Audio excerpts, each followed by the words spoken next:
Shalom à tous. Aujourd'hui est mardi. Que le Seigneur vous bénisse. Je vais partager un astuce très important. 3 erreurs. Le thème de ce message d'aujourd'hui, c'est 3 erreurs à éviter quand on cherche un conjoint. Ok, trouver le conjoint ne dépend pas seulement du coup d'œil, mais surtout de la sagesse et du discernement. Voici les 3 erreurs à éviter absolument.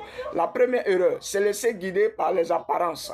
Explication: la beauté physique, le style ou le charme peut séduire, mais attention, ne garantit pas un bon mariage. Beaucoup choisissent le corps sans discerner le cœur. Référence biblique: l'Éternel ne considère pas ce que l'homme considère. L'homme regarde l'apparence, mais l'Éternel regarde le cœur. Ce qu'il faut faire, apprendre à avoir le discernement au-delà du physique pour discerner les intentions et la maturité spirituelle de la personne. Deuxième erreur, confondre besoin affectif et conviction divine. La solitude peut pousser des choix actifs. Chercher un conjoint peut par exemple être ceux des pressions sociales, conduit souvent par des relations toxiques.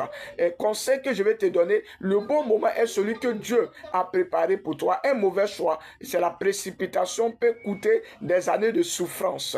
Ce qu'il faut faire, laisse-toi guider par la paix intérieure et les affirmations divines, par l'urgence émotionnelle, pas l'urgence émotionnelle. Troisième erreur à éviter: négliger la comptabilité spirituelle. Être attiré, c'est bien, mais être uni dans la foi, dans la vision, dans les valeurs, c'est essentiel. Deux personnes peuvent s'aimer, mais n'allez pas dans des directions contraires. Ne vous conformez pas avec des infidèles sous un joug étranger. 1 Corinthiens 4, verset 14. Ce qu'il faut faire, c'est de chercher un partenaire qui partage ta foi, qui partage ton appel, qui partage tes principes de vie. En conclusion, ce qu'il faut retenir: choisir un conjoint est l'une des décisions les plus importantes dans ta vie. Ne laisse pas personne te tromper par l'émotion, par les apparences. Cherche Dieu, sois patient, évite ces 3 pièges. Et toi, dis-moi, quelle erreur as-tu déjà faite ou vu quelqu'un faire?